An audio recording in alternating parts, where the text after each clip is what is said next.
Thanks, Noah. I'm so sad. I'm not going to really be able to see it because it will take 3 years, but I'm planning a trip back. Oh, yeah. I know. 2019, which is a long ways away, but it'll be really cool, I think. Oh, for sure. As far as Iowa this season, though, they seem to be playing better on the road rather than inside Kinnick Stadium, as they currently have lost 2 straight on their home turf. Yeah, it's been kind of strange. It seems like they have a little bit more momentum at away games, so hopefully they can bring that to Kinnick Stadium this week. But as for this week, there seems to be a new injury within Iowa football. Not as bad as last year, though. But hey, that's Iowa football. Oh, it sure is. Kirk Ferentz is hopeful that Cole Croston and Boone Myers will be ready to go. Croston was not listed on the depth chart this week, but Myers is. As far as George Kittle, he is listed, but regardless if he plays or not, this team's got it covered. I tell you how. The next man in has been Iowa football's main motto the last 2 seasons. And it came into play once again on Saturday against Purdue when George Kittle came out in the first quarter. His status is still a question mark going into Saturday. They were concerned on Saturday. There might be a fracture. I mean, that was word given to me during the game. And since that time, he's had MRI x-rays, and the specialists have looked at it and said everything's good. So it really just depends on what he can do, how he can progress in the next couple days' time. And we're not going to rule him out. This team isn't worried, though, as junior walk-on Peter Picard has already been a part of more snaps this year than any other season.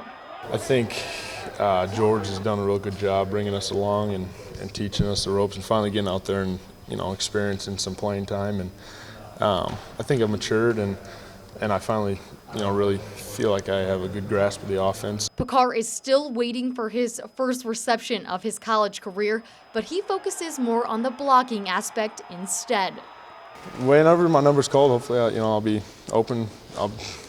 I'm ready for it. I just do whatever the coaches ask. Each game plan is different each week, and I just do whatever is going to help the team. And obviously George is a huge pass threat, so I just do what I can to help the team. Pete's a good player.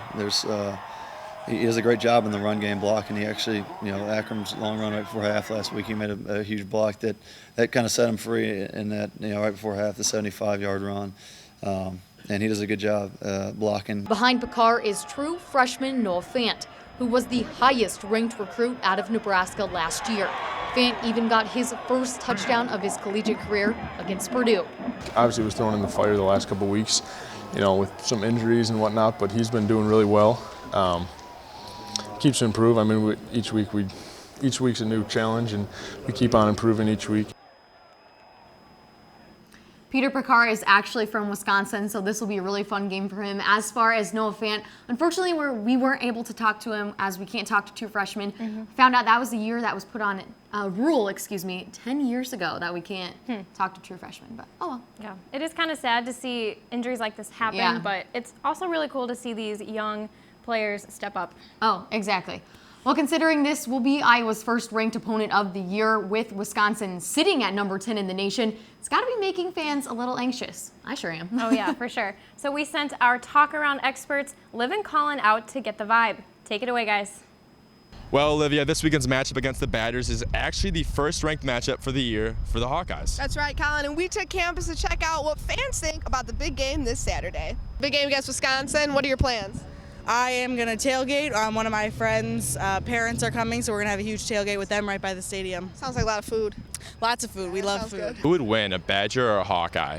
Definitely a Hawkeye. We could fly, and I don't know. We have the advantage, the height advantage. I mean, yeah, flying is a pretty cool thing. I think I'd want flying too. So you're a cheerleader, so you definitely have a touchdown dance. Yes. What would that be? IOWA. IOWA. Yeah. You just get the flags or whatever? Yeah. There? Okay, cool. Yeah. I think I'd do the Joe Horn cell phone under the goalpost, though. I mean, that'd be mine. Yeah. As well, Chad Johnson / Ocho Cinco had some great ones as well, like the putting one. Yep. Shout out to Ocho Cinco. I would dab really, really fast. Like repeatedly dab. Just like that. Yeah, that was it. You ran into CJ Beathard right now. What would you say to him? That I should be quarterback. No stick to basketball, just switch to football? No, I'm great at everything. All right, guys. Big game on Saturday. Number 10 ranked Wisconsin. Really good team, pretty tough defense. What do you think? I think that the Hawkeyes have a good chance of winning it because I'm a believer. That's a good answer. Well, Colin, even after a couple of questionable touchdown dances, the fans are still pretty excited for the game. That's right, Olivia. You can tell they're definitely hoping that this year's outcome is just like last year's game, where the Hawkeyes came out with the W. Well, that's right. Back to you guys in the sports studio. Well, obviously there's a lot of excitement for the game this weekend. But as we said before, everybody knows that Iowa's game this weekend against Wisconsin will not be an easy one. So let's take a closer look at what's coming to Kinnick Stadium.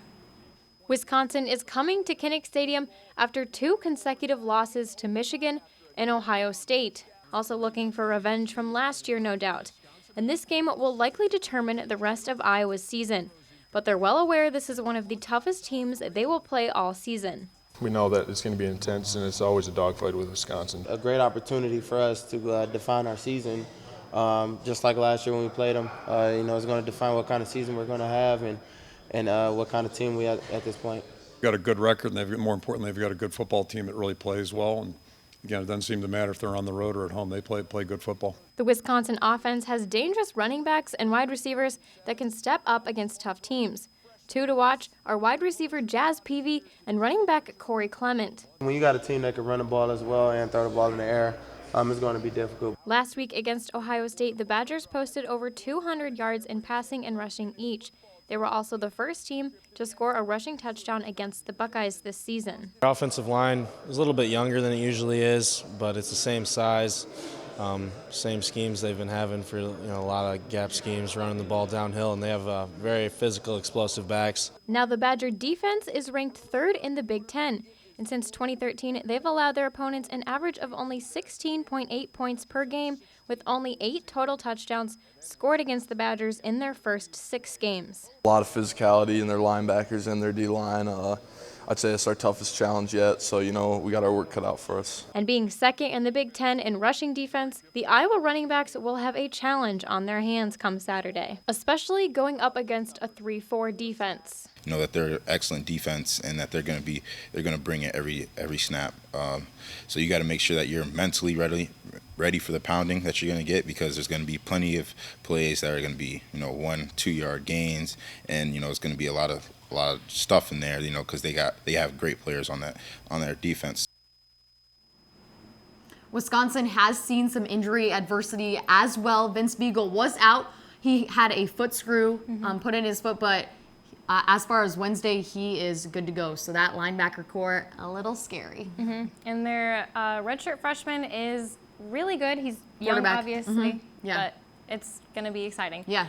I'll see you guys inside Kinnick at 11 a.m. tomorrow. You can also catch the game on ESPN. As for me, I'm taking the day off, but you'll still find me inside Kinnick, hopefully dancing on the video board. Noah, back to you.